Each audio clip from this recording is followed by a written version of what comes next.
Guys हाल ही में spice money की तरफ से एक नया अपडेट आया हुआ है और यह जो अपडेट है ना आप लोगों के लिए एक गोल्डन अपडेट है, गोल्डन अपॉर्चुनिटी है। अब देखिए यह अपडेट आप लोगों के लिए कैसे गोल्डन अपडेट है इसके बारे में इस वीडियो में आप लोगों से डिटेल से बात करने वाले हैं। साथ ही में आप लोग सबसे पहले अपने स्पाइस मनी पोर्टल को ओपन करेंगे। स्पाइस मनी पोर्टल को ओपन करने के बाद आप लोग के सामने ये जो है कि बेल का आइकन दिख रहा है ना, यानी नोटिफिकेशन वाला, सिंपली इस पर क्लिक करेंगे।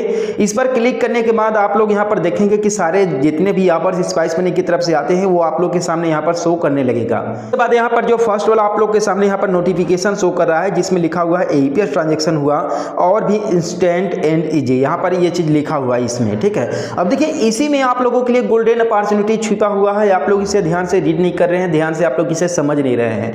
बेसिकली देखिए अभी अगर मार्केट में बात करूं, APS मार्केट में सबसे ज्यादा जो प्रॉब्लम हो रहा है वो है 2 फैक्टर ऑथेंटिकेशन का, यानी कि CSP संचालक को किसी भी ग्राहक का पैसा निकालते समय जो है कि ट्रांजैक्शन को वेरीफाई करने के लिए अपना फिंगर लगाना पड़ता है 2 फैक्टर ऑथेंटिकेशन के तहत, तब ग्राहक का पैसा निकलता है। ठीक है, ये तो हर एक किसी को पता है और यही CSP इकोसिस्टम में एक बहुत ही जो है कि इरिटेटिंग जो है कि सर्विस है, इरिटेटिंग काम है। ठीक है, इसलिए इसी से रिलेटेड यह अपडेट है। और अब आप लोगों को अगर आप लोग डिवाइस ये रखते हैं तो आप लोग को जो है कि 2 फैक्टर ऑथेंटिकेशन के तहत फिंगर लगाने की जरूरत नहीं पड़ेगा। ठीक है, अब बेसिकली यहाँ पर देखिए आइरिस स्कैनर डिवाइस की तो बातें कर दी गई हैं कि अगर आपके पास आइरिस स्कैनर डिवाइस है तो आप लोग को जो है कि 2 फैक्टर ऑथेंटिकेशन के लिए फिंगर लगाने की जरूरत नहीं पड़ेगा। ठीक है, लेकिन जब हम लोग यहाँ पर अपने स्पाइस मनी पोर्टल में जो है कि APS में यहाँ पर डिवाइस का अगर ऑप्शन देखते हैं तो ठीक है, तो डिवाइस में यहाँ पर जो है कि आइरिस स्कैनर डिवाइस का ऑप्शन हम लोग को नहीं शो करता है। ठीक है, तो फिर हम आइरिस डिवाइस का यहाँ पर भाई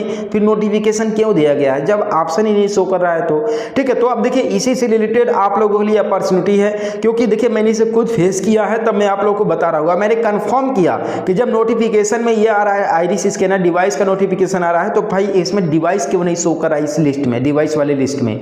ठीक है, तो मैंने कस्टमर केयर से जब बात किया तो उन्होंने क्या बताया इसके बारे में आप लोगों को डिटेल से बताने वाला हूं। अगर आपके पास आइरिस स्कैनर डिवाइस है तो भैया आपका बल्ले बल्ले यहां पर होने वाला है। ठीक है, तो क्योंकि देखिए बेसिकली बताना आप लोगों के लिए यह मजबूरी हो गया, क्योंकि हमारे बहुत सारे CSP संचालक भाई हैं जिनके पास आइरिस स्कैनर डिवाइस है लेकिन इस फायदे के बारे में उन लोगों को पता ही नहीं है, वो लोग इसे समझ ही नहीं पा रहे हैं स्पाइस मनी में। इसके लिए यहाँ पर जब डिवाइस लिस्ट में आइरिस स्कैनर मशीन का यहाँ पर नाम हमें नहीं दिखा, डिवाइस का यहाँ पर आइकन नहीं दिखा, तो मैंने कस्टमर केयर में कॉल किया। ठीक से मुझे बताया गया कि अभी पोर्टल पर अपडेट चल रहा है, लेकिन अगर आपके पास आइरिस स्कैनर बायोमेट्रिक मशीन है तो भी आप लोग बिना यहाँ पर जो है कि अपडेट हुए पोर्टल में भी आइरिस स्कैनर डिवाइस को प्रयोग कर सकते हैं। अब देखिए प्रयोग कैसे करना होगा, उसके लिए सिंपली आप लोग को कस्टमर केयर में कॉल करना होगा। कॉल करने के बाद कॉल पर ही कस्टमर केयर वाले आपके जो आइरिस स्कैनर डिवाइस है उसे यहाँ पर सेटअप करवा देंगे वो लोग, और सेटअप करवाने के साथ ही आप लोग आइरिस स्कैनर डिवाइस का प्रयोग कर पाएंगे। यह जो फायदा है ना उन सभी CSP संचालकों के लिए है जो कि डेली वेरिफिकेशन करने के लिए अपना डेली वेरिफिकेशन कर दिया सुबह मॉर्निंग में अपने सेंटर पर जाकर के। इसके बाद दिन भर कोई भी आइरिस स्कैनर के माध्यम से पैसा निकालता रहा, उसमें कोई भी दिक्कत यहाँ पर नहीं होने वाला है। यानी कि अब उनके CSP के जरिए से उनके सेंटर का कोई भी व्यक्ति पैसा निकाल सकता है। उन्हें ट्रांजैक्शन को वेरीफाई करने के लिए 2FA के लिए फिंगर लगाने की जरूरत नहीं पड़ेगा। तो यहाँ पर बेसिकली आप लोग यहाँ पर एक चीज नोटिस करेंगे, सबसे नीचे लिखा हुआ है add new device. Add new device पर वो लोग क्लिक करवाएंगे।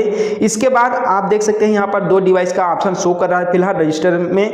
इसके बाद ऐड न्यू डिवाइस पर क्लिक करेंगे और यहीं से जो है कि लिंक कराएंगे आपके स्पाइस मनी पोर्टल के साथ। भले ही अभी तक आइरिस स्कैनर डिवाइस का आप लोग के सामने यहाँ पर पोर्टल में ऑप्शन नहीं आ रहा है, लेकिन बहुत ही जल्द देखिए पोर्टल में अपडेट चल रहा है। ठीक है, और आप लोग को अपडेट के बाद यह आइरिस स्कैनर डिवाइस का नाम भी लिस्ट में देखने के लिए मिलेगा।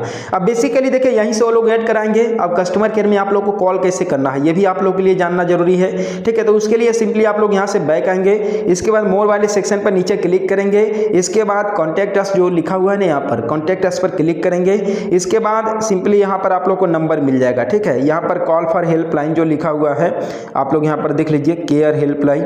तो आप लोग को यहाँ पर प्लस वाले पर क्लिक नहीं करना, ये जो डायल लिखा हुआ है ना, ये जो डायल लिखा हुआ है सिंपली इस पर क्लिक करना होगा। इस पर जैसे क्लिक करेंगे तो नंबर आ जाएगा आपके डायल पैड में। ठीक है, डायल पैड में आने के बाद आप लोग वहाँ से डायल कर लीजिए और अपना जो है कि आइरिस स्कैनर डिवाइस को सेटअप करवा लीजिए। अभी तक ये फ्री में हो रहा है, कोई दिक्कत नहीं है। वो लोग जो है कि जो भी आइरिस स्कैनर का RT सर्विस है उसे इंस्टॉल करवा देंगे। इसके बाद आप लोग आसानी से यूज कर पाएंगे। ठीक है, तो आई होप कि आप लोगों को इस वीडियो के माध्यम से हेल्प मिला होगा। तो चैनल को सब्सक्राइब कर देना, वीडियो को लाइक कर देना। मिलते हैं फिर किसी नेक्स्ट वीडियो में एक नए अपडेट के साथ।